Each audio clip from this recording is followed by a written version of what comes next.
Eto, gusto ko yung tanong ni Miss Michelle. No? Sabi niya, ano daw yung vitamins o supplements makakatulong sa dogs para okay yung heat nila at maging positive na pregnancy nila. Ayan, kung kinokondisyon ninyo yung aso ninyo para maging healthy siya at mas maging sure na mabubuntis siya at magpo-produce kayo ng marami at magagandang mga tuta, pambenta man yan or pang sariling use nyo or whatever. Ayan, ano kaya maganda? Okay, unang-una po, bago po kayo mag-breed, ipa-check up nyo po sa veterinarian ninyo yung aso ninyo para sigurado wala siyang mga parasites, wala siyang mga sakit diba, na pwedeng magamot. Kung kailangan gamutin yung aso ninyo, tanggalin mo na yung mga parasites, gawin nyo na bago dumating yung time na ipapastad nyo na. Kasi alam nyo, kahit anong bigay nyo pa dyan ng mga food o maganda man ang pinakamaganda mang food ang pinapakain nyo dyan, kagaya ng Super Dog Nutrition, the best dog food in the multiverse, kahit gaano kaganda ng nutrition at pag-aalaga nyo sa aso ninyo, kung may parasite siya, yan, makukuha din ng mga parasites, yung nutrition na para doon sa aso ninyo, makukulangan yung aso ninyo at ganun din yung mga babies niya at hindi mag-hit na maganda, hindi mag-ovulate na maganda, hindi magtutuloy yung pregnancy ng maganda. Okay, so unang-unang gawin po ninyo, dalhin nyo sa vet ninyo, i-rule out ninyo na may mga parasites yung aso ninyo. Okay, it could be parasites sa tiyan, could be yung mga worms. Ayan, kung merong makita yung vet ninyo na parasite sa gastrointestinal tract, gamutin niya yan kaagad. I-deworm kung may mga worms, kung may mga protozoans, makita sa pupu na may mga itlog na kung ano man, bacterial infection, etc. Gamutin ng vet ninyo yan. Pangalawa, kung makita din ng vet ninyo na meron siya mga blood parasites or mga parasites or may mga problema siya sa lungs or whatever or kahit ano pang pwedeng sakit na pwedeng ikahina, stressful kasi ang pagbubuntis, no? Kung meron pa siyang sakit, mas stressful palalo. So, gamutin na ng vet ninyo. At ngayon, kapag okay na, no? Kumbaga, cleared na ng vet ninyo na good to work na yung aso nyo, good to breed na yung aso ninyo, then tsaka nyo lang po siya i-breed. Ayan. So, maganda rin, no? Kung meron din kayong tests for mga sakit na pwedeng ilipat-lipat, na makita din ng vet ninyo na baka meron siyang mga tests na para sa mga sakit na pwedeng ilipat-lipat. Ano to, may inisip ako isang sakit, brucellosis.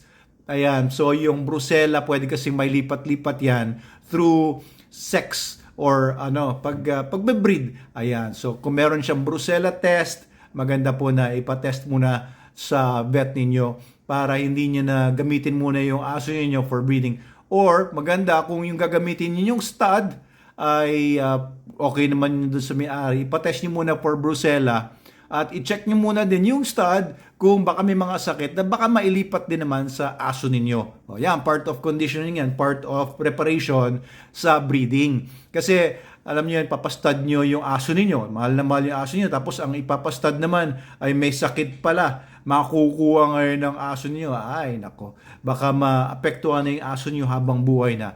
Magsisisi kayo. Now, pagdating sa food, no, ano dapat ipakain niyo? Of course, ang pinakamaganda talaga is SDN. Hindi ako dahil may-ari lang nito, pero syempre, ito ang bebenta ko sa inyo dahil ako talaga may-ari nito. Tutubo ako. Pag binenta ko ibang dog food, hindi ako tutubo, di ba? Pero ang punto dito is kaya naman namin na produce yan is nakita namin talaga, kailangan talaga namin yung pinaka-the best.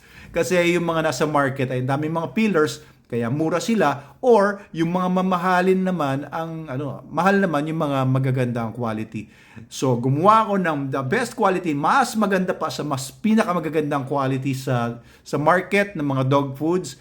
Nakuha namin yung pinaka the best na quality. Lumalabas lang per kilo, akala nyo mahal ito or yung original natin. Akala nyo mahal pero konti lang pala ang kailangan ipakain nyo. Hindi kagaya ng ibang dog food na halimbawa itong sa SDN42 natin, ang 1 kilo ko tumatagal na ng mga 4 or 3 to 4 days sa adult ko na Belgian Malinois, si Logan. Pero kung ibang dog food yung ipapakain ko kay Logan, yung 1 kilo ko, baka 1 o 2 araw lang yon dahil sa malabnaw ang formula nila.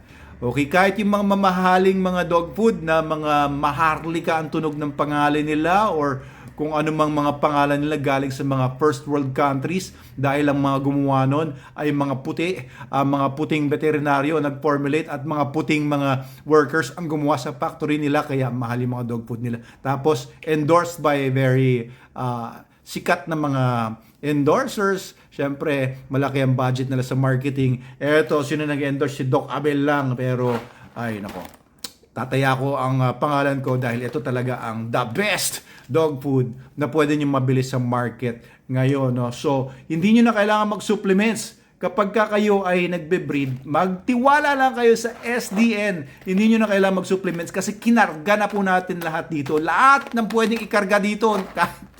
Kahit na mga probiotics, prebiotics, hindi nyo na kailangan magbigay yan.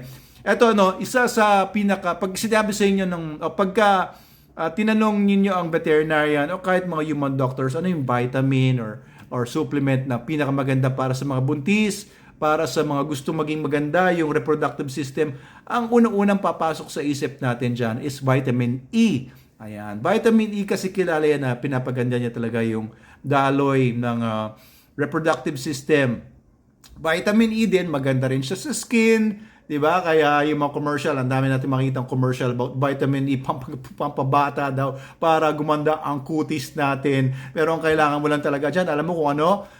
TikTok filter, ayan, kagaya ko ang pogi-pogi ko dito sa TikTok, di ba?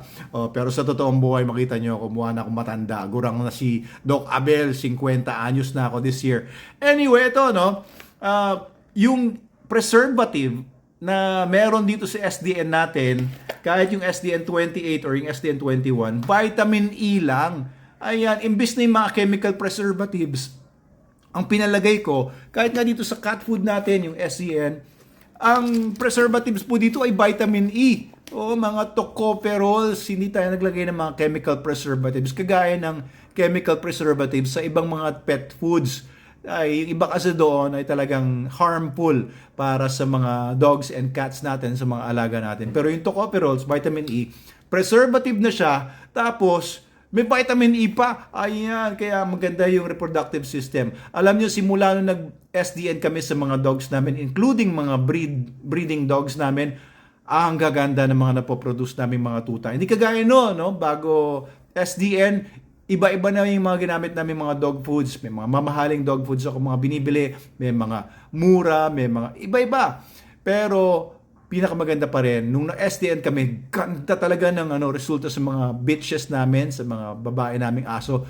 Hindi sila nalolosyang, ang lakas ng gatas, tapos yung mga tuta, ang lalakas. Oo, totoo po yun. Hindi po ako nagbibiro at hindi lang ako nagsisales talk, pero yun po yung talagang naging resulta namin. Kaya sinishare ko po ito sa inyo. Kaya ang lakas-lakas ng loob ko, ang kapal ng mukha ko na lagi ko pinopromote ito dahil maganda naman po talaga. Kahit tanungin niyo po yung mga breeders na SDN, ang ginagamit nila, ay nako. Ayan, same din ang sinasabi po nila.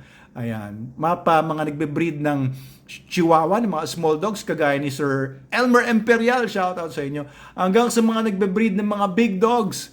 Ayan, talagang pag SDN, talagang masasabi nila na maganda talaga yung resulta nila. Ang lakas ng gatas, sumisirit yung gatas ng mga dams nila. Alright, so yan po, kahit pagka puppies po, sinisimulan na namin sa SDN ng 3 weeks old, 4 weeks old, hinihiwalay na namin sa nanay, puro SDN na pinapakain namin. Ang bilis ng development nila, at saka ang bibigat ng mga tuta at ang lalakas. Ayan po, kaya salamat Ma'am Michelle, kung hindi niyo pa tinatry ang SDN, mag-SDN na po kayo, makakatipid kayo sa mga supplement. Nandito na po lahat sa formula natin. Kinarga na po natin lahat ng mga vitamins, lahat ng mga minerals, mataas na po ito sa essential amino acids and protein. Ang ganda po nito. 42% protein, the highest animal protein content sa lahat ng mga dog foods po na available sa market.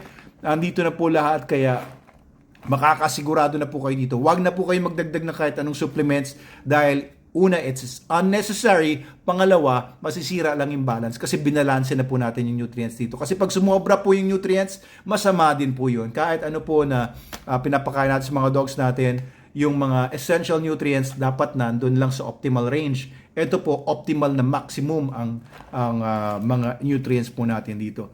Alright, enough of sales talk. At pumunta na po kayo sa TikTok shop natin or sa Shopee, Lazada natin. Mag-PM po kayo sa amin kung gusto niyo makuha yung mga links. Ayan,